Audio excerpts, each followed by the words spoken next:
Hello नमस्कार दोस्तों, कैसे हो आप सभी लोग। तो स्वागत है आप सभी का एजुकेशन विद सचिन में। तो आज से हम कवर करने वाले हैं हिस्ट्री को। हिस्ट्री हमारी 3 भागों में डिवाइड रहती है, प्राचीन इतिहास, मध्यकालीन इतिहास और आधुनिक इतिहास, जिसमें से हम मध्यकालीन इतिहास को कंप्लीट करने वाले हैं। बस आपको दिन में 10 से 15 मिनट इस वीडियो को देखना होगा और हम मुश्किल से मुश्किल 15 से 20 दिन में ही हम इसको कंप्लीट कर देंगे और आपका रिवीजन भी हो जाएगा। रिवीजन मैंने अपने हाथों से नोट्स बनाए हैं, तब आपके लिए वीडियो तैयार कर रहा हूं। तो आप वीडियो के अंत तक बने रहिएगा और डेली मात्र आपको 10 से 15 मिनट निकालने हैं रिवीजन के लिए और आपका मध्यकालीन भारत जो है हमारा इतिहास कंप्लीट हो जाएगा। तो नमस्कार दोस्तों, मैं हूं सचिन शर्मा। वीडियो को स्टार्ट करते हैं। सबसे पहली जो यूनिट है आती है हमारी मध्यकालीन भारत में, वो है भारत में मुस्लिम आक्रमण। तो मुस्लिम आक्रमण जो हुआ था उसका कोई रीजन भी होता है, ठीक है। हर चीज़ का एक रीजन होता है भाई, आक्रमण होगा तो उसका रीजन था इस्लाम धर्म के प्रचार प्रसार के लिए शुरुआत हुई थी। इसमें 570 ईस्वी में पैगंबर मोहम्मद का जन्म हुआ था, जिनका जन्म मक्का में हुआ था। कहाँ हुआ था? मक्का में हुआ था। इनको 610 ईस्वी में हीरा नामक गुफा में ज्ञान की प्राप्ति हुई। क्या हुआ? हीरा नामक गुफा में ज्ञान की प्राप्ति हुई। और आगे दिया जाता है भाई, इस्लाम धर्म में माना जाता है कि ये 5 चीज़ें करना बहुत ही ज़रूरी होती हैं, 5 स्तंभ। सबसे पहला कलमा, दूसरा दिन में 5 टाइम नमाज पढ़नी होगी, एक बार हज यात्रा हो जीवन में मक्का मदीना की, रमज़ान के समय रोज़ा रखे हैं और ज़कात यानी टैक्स का 1/40% ज़कात दें। ये 5 स्तंभ होते हैं इस्लाम के। नेक्स्ट है 610 से 622 ईस्वी में जो पैगंबर मोहम्मद हैं जो मक्का में रहे थे इस्लाम धर्म का प्रचार करने के लिए। फिर 622 ईस्वी में वो मक्का से मदीना चले गए। कहाँ चले गए? मक्का से मदीना चले गए। तो ये बात भी आपको निश्चित रूप से याद रखनी है। तो इसको क्या कहा गया? इसको कहा गया हज यात्रा, और यहीं से होता है हमारा हिजरी संवत का उदय। नेक्स्ट है 632 ईस्वी में मृत्यु हो जाती है पैगंबर मोहम्मद की। तो क्वेश्चन पूछा जाता है पैगंबर मोहम्मद की मृत्यु कब होती है? तो वो होती है 632 ईस्वी में। नेक्स्ट आता है हमारे पास, इनके बाद इस्लाम के प्रचार के लिए एक खलीफा का पद बनाया गया। 632 ईस्वी में अली, जो कि पैगंबर मोहम्मद के दामाद थे। कौन थे? पैगंबर मोहम्मद के दामाद थे, जिसमें अबू बकर अनुयायी थे। 75 से 80% लोग ऐसा मानते थे कि ये प्रथम खलीफा हैं, और द्वितीय खलीफा हैं उमर, और तृतीय खलीफा हैं उस्मान, और चतुर्थ खलीफा हैं अली। 20% लोग इन्हें प्रथम खलीफा मानते थे और 80% लोग अबू बकर को मानते थे। क्या मानते थे? 20% लोग तो अली को मानते थे प्रथम खलीफा और 80% लोग अबू बकर को मानते थे। तो इनमें जो मतभेद था, कोई किसी को मानता था, कोई किसी को मानता था। भाई खलीफा पद की जिम्मेदारी क्या होती है? खलीफा पद की जिम्मेदारी होती है इस्लाम धर्म बढ़ता रहे, यही उसकी जिम्मेदारी होती है, जो कि खलीफा पद वर्तमान में नहीं है। 1919 से 1922 ईस्वी में खिलाफत आंदोलन हुआ, जिसमें खलीफा पद को बचाने के लिए हुआ था। ये क्या? खलीफा पद को बचाने के लिए हुआ था, परंतु यह सक्सेस नहीं हो पाया और इस टाइम खलीफा पद नहीं है।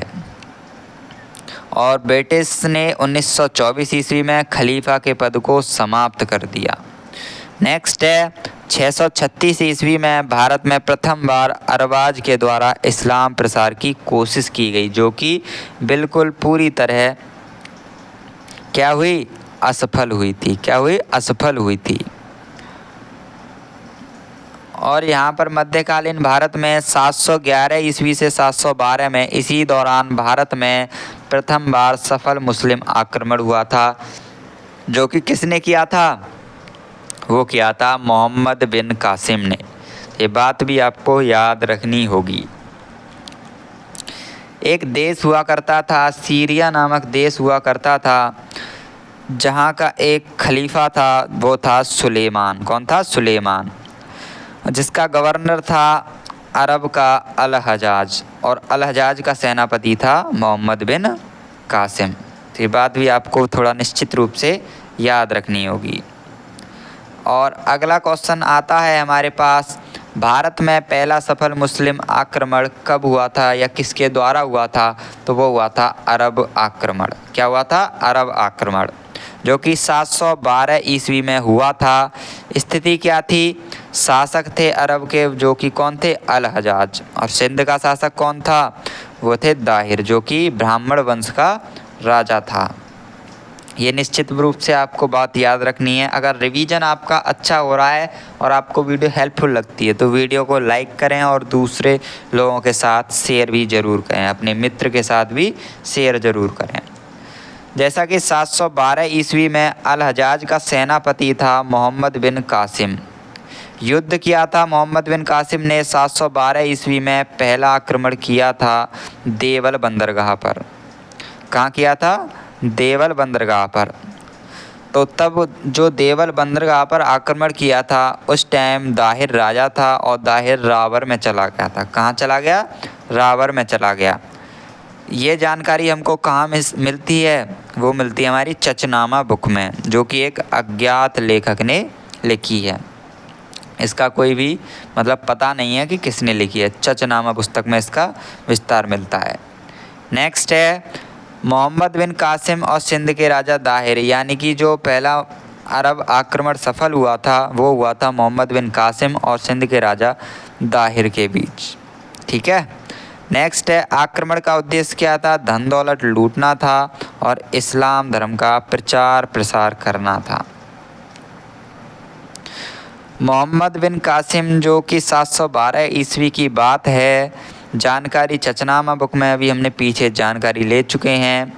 अरबी भाषा में है, लेखक अज्ञात था, या अज्ञात ना बोलकर अबू बकर कुफी भी आ जाता है। ठीक है, तो या तो अज्ञात आएगा या अबू बकर कुफी आएगा। इस आक्रमण के बारे में कुछ तथ्य बताए जाते हैं। यह आक्रमण रात के अंधेरे में हुआ था। यह किसी मुस्लिम द्वारा भारत में प्रथम सफल आक्रमण हुआ था। तो पूछा जाता है आपसे, भारत में प्रथम मुस्लिम सफल आक्रमण कौन सा था? तो आपको निश्चित रूप से बताना होगा, जो कि 712 ईस्वी में हुआ था। मोहम्मद बिन कासिम और सिंध के राजा दाहिर के बीच हुआ था, जिसमें मोहम्मद बिन कासिम की जीत हुई थी। आक्रमण का शुरुआत कहाँ से हुआ था? देवल बंदरगाह से हुआ था, जो कि सिंध में स्थित है। और दाहिर, जो कि हार चुका था, वो रावर चला गया था। कहाँ चला गया? रावर चला गया था। 712 ईस्वी में रावर का युद्ध होता है, वो मोहम्मद बिन कासिम और दाहिर के बीच में होता है, जिसमें कि मोहम्मद बिन कासिम कौन? मोहम्मद बिन कासिम निश्चित रूप से विजयी होता है। तो ये बात भी आपको याद रखनी होगी। इसमें हमने पार्ट 1 कंप्लीट कर चुके हैं। ऐसे ही आपको मुश्किल से 15 से 20 वीडियो आएंगी रिवीजन की, जिसमें आपका पूरा मध्यकालीन भारत रिवीजन हो जाएगा। अगर वीडियो आपको अच्छा लगता है, हेल्पफुल लगता है, तो वीडियो को लाइक करें और चैनल को सब्सक्राइब भी ज़रूर करें। डेली आपके लिए एक वीडियो लाया करेंगे हम, तो आप उसको ज़रूर देखिएगा और आपका रिवीजन भी अच्छा होगा। तो मिलते हैं कल की वीडियो में। ऐसे ही बने रहिए, सुरक्षित रहिए और एंजॉय से पढ़िए। नमस्कार।